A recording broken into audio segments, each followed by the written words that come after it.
tentang what is responsible gitu ya, lalu apa itu limitations, risk-based regulation, lalu yang ketiga terkait organized irresponsibility, yang keempat terkait tentang care and responsiveness. Nah, sekarang saya masuk ke 2 poin berikutnya ya. Saya kira ini sangat penting terkait dengan framework responsible innovation ini. Yang pertama itu terkait tentang definisi formal dari responsible innovation. Mungkin saya bisa perlihatkan di sini.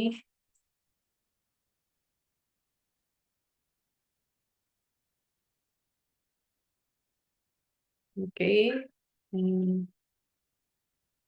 Ini ya. Jadi ada 2 definisi yang ditawarkan di sini mengenai responsible innovations. Yang pertama, transparent interactive process which social actors and innovators become mutually responsive to each other with a view to ethical acceptability, sustainability, societal desirability of the innovation process, and its marketable products in order to allow proper embedding of scientific and technological advance in our society. Jadi saya kira untuk definisi yang pertama ini menekankan pada proses-proses interaksi dan respons yang mutual dari berbagai pihak yang bersifat transparan.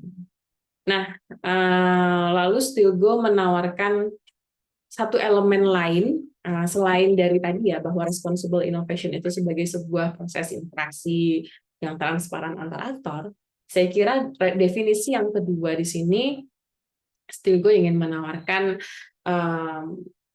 konsep responsible innovation yang juga memikirkan elemen masa depan.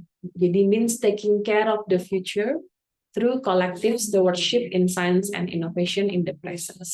Jadi ketika kita berbicara mengenai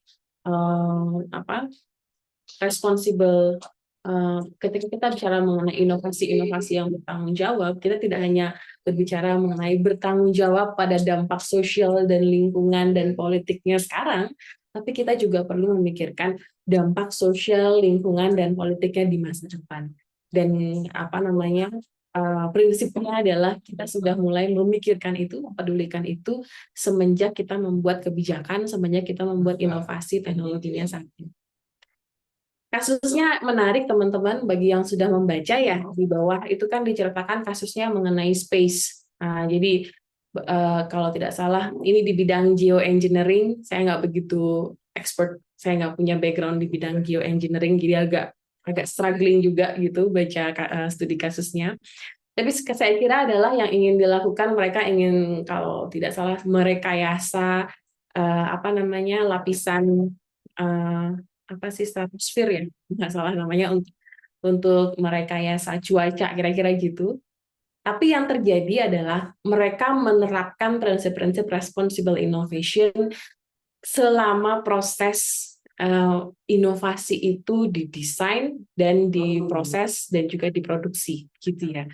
Nah, yang terjadi adalah by the end of the day program space itu tertunda dan bahkan sampai dibatalkan. Tidak jadi program rekayasa cuaca itu dilakukan di UK. Nah, saya kira adalah yang menarik di sini kalau menurut Stilgo, ketika program inovasi teknologi itu dibatalkan, itu bukan berarti program inovasinya gagal. Tapi justru kalau dilihat dari kacamata responsible innovation, itu adalah salah satu bentuk outcome responsibility. Kenapa? Karena ternyata setelah diterapkan tahapan-tahapan responsible innovation ini, ada beberapa dimensi yang tidak tidak tercapai gitu ya, tidak terpenuhi sehingga membuat inovasi ini dihentikan. Nah, ini yang menarik ya. Menurut saya pribadi ketika saya membaca, ini memberikan insight bahwa sebenarnya inovasi yang berhasil itu bukan hanya selalu inovasi yang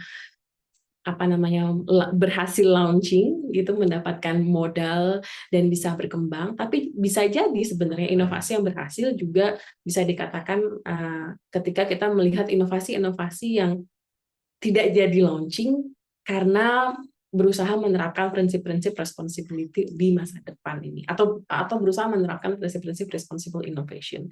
Itu insight yang saya dapatkan membaca case studies dari Still Go ini ya teman-teman. Nah, ini saya nggak tahu nih kalau menurut teman-teman gimana gitu ya, setuju apa enggak ketika kita bisa bilang, atau itu ngeles aja gitu jangan-jangan bahwa kalau gagal ya gagal aja gitu, nggak usah bilang itu adalah untuk prinsip-prinsip bertanggung jawab.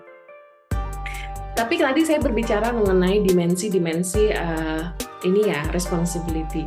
Nah, ada 4 dimensi yang saya kira penting yang ingin ditawarkan dalam artikel ini, dan mungkin kita bisa nanti jadikan ini rujukan ya ketika teman-teman menulis